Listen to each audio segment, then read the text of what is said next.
So photochemistry is so important. Photochemistry has to do with how light affect our chemicals, or the chemical reaction that are precipitated by light, or the chemical reactions that are brought on as a result of light being absorbed by molecules, organic molecules. So you and I are, in terms of a phenotype, we're one big organic molecule. So we do absorb light, namely DNA. Our DNA, specifically our DNA, absorbs light.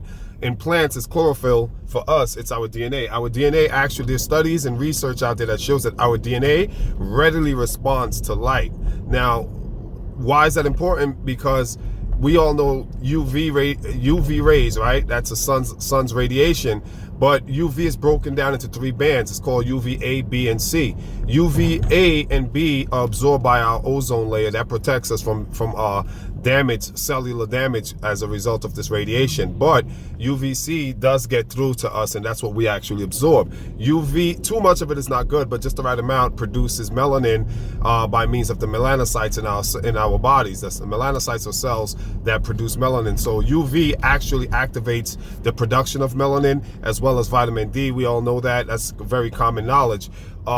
But what we might not be aware of is that our DNA consists of what's called base pairs, and the base pairs are represented by four letters: A, T, C, and G. A stands for adenine, C stands for cysteine, G is guanine, and what's the last one? A, T, C, G, A, T, T, the last one, thymine, right? In RNA, the thymine is replaced with uracil, because both RNA and DNA have four bases. They're practically the same with the exception of uracil and thymine. In RNA, it's replaced. But I say all that to say this is not common information or common knowledge, but the UV radiation actually interacts with the four bases in DNA. Sometimes it can be good, sometimes it can be bad, depending on the amount of exposure one receives. Also, it depends on the bandwidth, right? Because UV radiation functions in a specific bandwidth. So bandwidth in terms of the electromagnetic spectrum, UV radiation would be between 10 nanometers and 400 nanometers.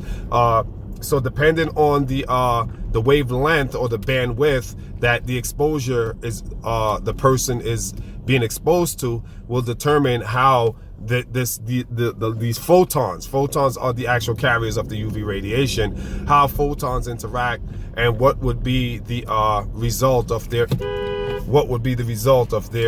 interaction with the four base pairs in DNA.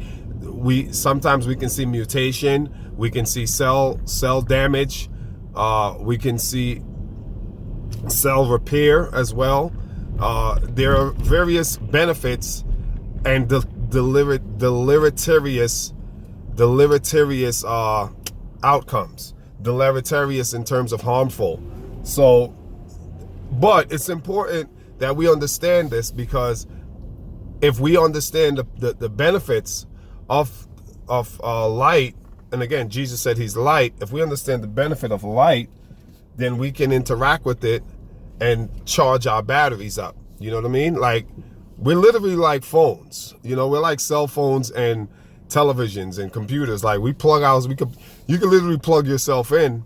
If you understand the science of photochemistry, you'll learn how to plug yourself in. You know what I mean? And get your battery recharged, right? Because life sucks your battery dry.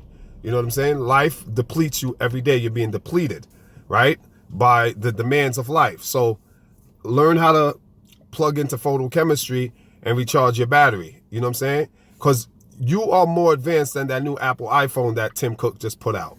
Apple just put out like the iMacs, all these gadgets, right? They just did a launch like a month ago, a product launch. And, you know, they have all these technologies, right? iPads, iPhones, X, whatever.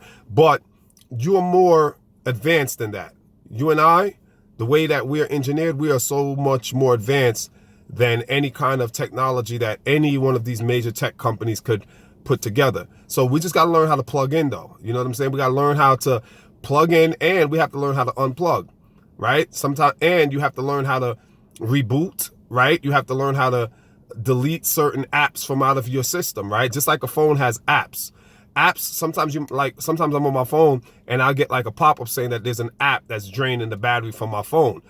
Do they want me to delete it or to fix the problem? And I'll hit the button yes or whatever, and it'll remove the app. Right? So sometimes within your own body, your own structure, there are apps inside of your brain, inside of your mind, your heart, your thinking. There are things inside of you, and I'm using apps. It represents other things that are inside of you that's sucking your battery power. It's draining you out. You know what I mean? It could be a person, somebody that's close to you, and they're like vampires. They're just sucking your energy out, right? Or it could be an issue. It could be something, some unresolved issue that's just draining your battery life. So you got to understand how to delete certain apps that's inside of you. The other day I was driving, right?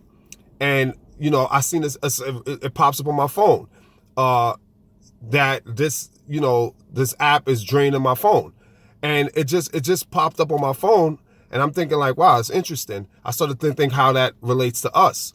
And I'm like, that's how we are. Like, you can be sitting somewhere and something is in your mind that's just draining you, you know? So you have to learn when there's something that's like a leech that has sucked onto you and it's draining your strength, draining your energy, draining your enthusiasm for life, draining you of your joy, draining you of your power, draining you of your finances, draining you of your happiness, draining the shit out of you. You understand? And you just got to say to yourself, yo, I got to delete this app. You know what I'm saying? Because, yo, if you don't delete the app's going to suck your battery dry. You dig? So, yo, unplug or plug. Sometimes you got to plug in, know when to plug in to recharge and when to plug out to delete, to get rid of the apps, to get rid of, you know, stuff that's not conducive to your well-being or your overall health.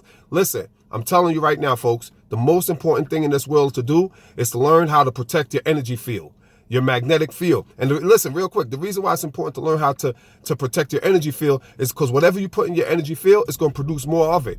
And the reason why it produces more of it, because that's how your cells work. You understand? The way your cells work is they take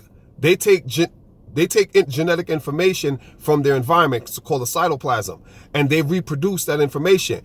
And they can't not reproduce it because that's what cells do. Divide, multiply. We all know about cell division, right? So cellular division or cellular multiplication, that's just what cells do. Meiosis and mitosis, they have to divide. So when you put anything you let get in your energy field is naturally going to produce that. It's going to naturally bring that to fruition. It's going to manifest it. So number one rule, guard your energy field, okay? Limit the amount of apps that you let get into your iPad or your iPhone of your mind, the iPad of your heart, the iPad of your phone, of your head, whatever. Y'all get my dig. Y'all got to go, man. Peace.